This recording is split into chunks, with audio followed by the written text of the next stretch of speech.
All right, first things first. The thing is, if you're trying to print threads, and in this case, I printed a small bolt, I guess, with threads, and it's in silver PLA. Okay.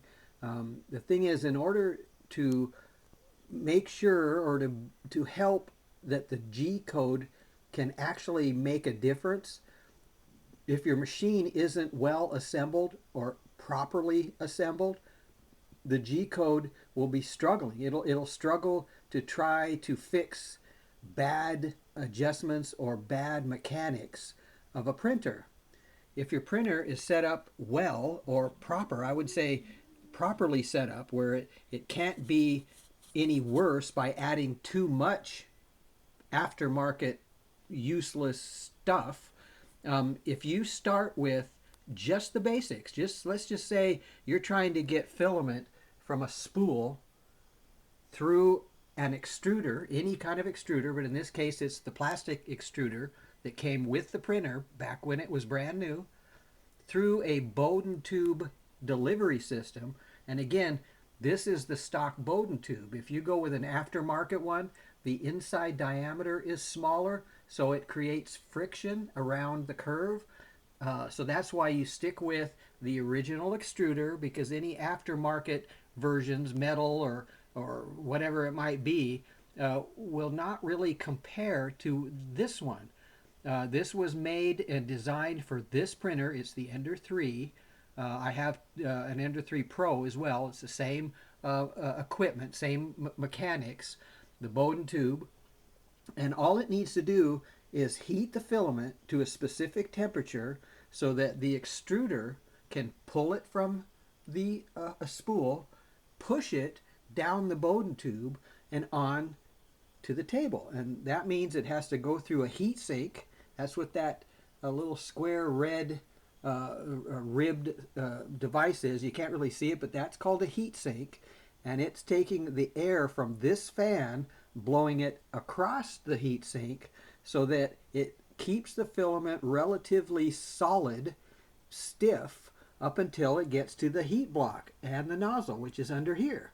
So during the entire time, from the spool through the extruder down through the heat sink, it has to remain relatively solid. If it's soft at all, it will start to compress and cause clogging issues. It'll cause a blockage.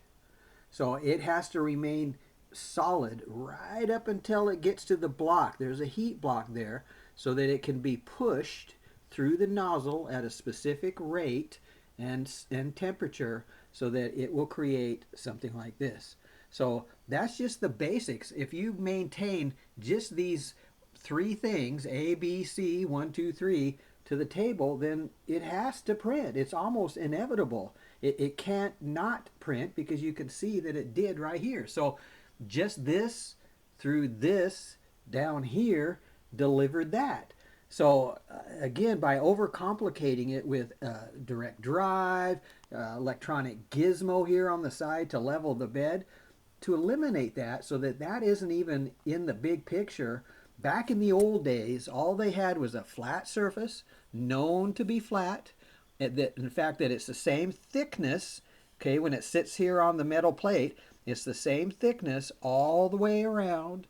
So that at the end of the day, once you've leveled it, once you've trammed it with a thickness of a piece of paper, what that does is it sets the proper distance from the print surface, and in this case, it's the tape. You see it right here. It's the corners of the tape. It's not printing out here. So don't level it out here because you have to take into account the thickness of the tape. So once the nozzle comes in and begins laying down the skirt and then finally the model, it's already level. The bed is level already. It's done. That part is over. Okay? So you don't need an electronic gizmo to compensate for any highs and lows because there just isn't any. And the fact is, I've never heated the bed, never needed to heat the bed in 4.5 years because I print in this fashion. Heating the bed is useless. It's become obsolete. So if I don't heat the bed, I don't have to deal with heating or cooling or warping or any of the baloney that comes with heating the bed. I don't do it. So that's what I want to do. I didn't want to do something that I'd be forced to do something else. This means I don't have to heat the bed. I don't have to worry about a brim or a raft or messy glue, Elmer's glue stick there or anything. You can see it right there. It's on the bed. It's already been printed. It's done. So there you go. Happy printing.